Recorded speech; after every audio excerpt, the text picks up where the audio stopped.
1-0. Really excited to be 1-0. Have a lot of respect for Auburn. Coach has done a great job. They've made a turnaround. Kind of reminds me of our year 3. Really proud of our team. Total team effort. I think almost everybody scored, and I thought we did a great job defensively. We want to just continue to build on this. I'm just really grateful to our fans that came out. They were great.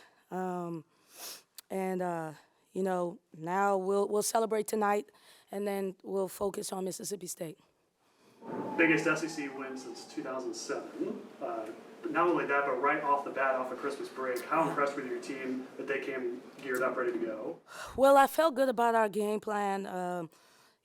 Auburn is a team that like to get to the basket, and I thought if we could just keep them in front of us, we could get some positive things on the defensive end, and we did that, but still fouled way too much. I mean, they shot 28 free throws. We got to work on that and do a better job on that. That's for certain. But like I said, I was just really proud of the total team effort. I think that we're going to continue to grow, and hopefully we're playing our best basketball in March. I want to talk about Angel Baker for a second. Sure. I know in her 5 games coming into this, she was hitting 49% of her shots, but she's 8 for 14 tonight. I mean, what have you seen from her? I mean, I know that's her game and she's a spectacular player, but recently she's been killing it. Yeah, I mean, Angel, I think it was a shock factor when one time we were in a team meeting and I said, "You got 3 months." So, and I saw the expression on her face. So she was in total, like, it was reality hit. And I just think seniors have a sense of urgency, and she's playing with a sense of urgency. The game comes easy to her. When Maya was out, she was able to play the point, and I feel like that has really helped her a lot with her ball handling, and she was always a pretty good decision maker.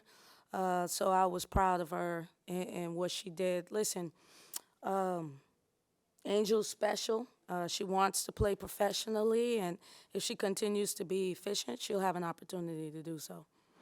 So you mentioned your defense. That's been your bread and butter all season, but this was your first time against an SEC caliber team. Yeah. What did you like today? What do you think needs to improve? And especially from the three-point line, held them to 0 for 10 from the three-point line. Yeah, I mean, I thought that, we got to stop fouling. We got to stop fouling. We got to keep people in front of us and just let them score over us. That's something that it's going to be big for us in the future. We need to fix that by Sunday. We got to, but Auburn, credit to Auburn, they are a team that is really aggressive driving the ball. So that is a challenge for us, and I don't think we handle it as well because 17 of their points came from there, So we got to do a better job on that. Hey, we're always going to play defense because we don't know what's going to happen on the offensive end. We're a work in progress offensively, but there are 2 things we can do is we can defend and we can rebound and we can run. And usually when we do those things, we have a lot of positive things. You talk a lot about Angel and Maddie and Snowdo when we come in here, but if you squint at the stat sheet tonight, Destiny Salary's name pops out quite a bit. Yeah. 10 rebounds. What kind of spark does she give? Huge. I told Daz, I said, it's time for you to step in and be who we know you could be. Like, it's time for you to step in right now. You've been here.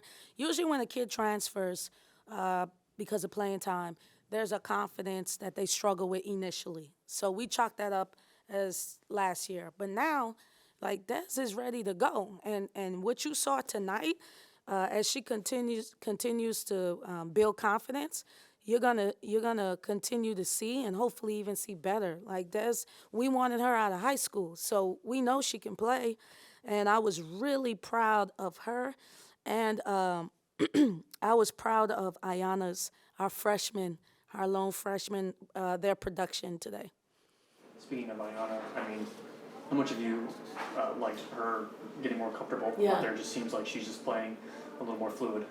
Ayana had a great week of practice, and I told my coaches, I said, this girl is going to play well. Like, I just felt like she was going to have a good game. But Yana is from a championship high school program. She is a winner. And so, I have been very hard on her in the first semester because I know what she's capable of. And I think she's going to continue to play well as the season progresses. Now, is she going to always have an 8 and 5 output? I don't know about that. But Yana is probably one of, next to Angel, our most skilled and and smartest player on the floor. She just does things the right way, and her playing at the 4 is a matchup nightmare for a lot of people. Big game, big atmosphere coming up. Yeah. It's Starkville on January 1st. What's it going to take to come home with a win? We're gonna have to fight. We're gonna have to fight. I'm pretty sure they won tonight. Before our game, I was watching a little bit of theirs, and we're gonna have to be aggressive and block out the noise. I'm sure it's going to be a lot of anxiety for Maya. So we're going to have her back. And, it's tough to win games on the road in the SEC. Last year we had to do it, and sometimes we barely got out alive. So, but our team is focused, and they're going to want to support Maya, and they're going to want to represent Ole Miss in this rivalry. So I expect it to be a great game. Thank you, guys. Thank you. Good job.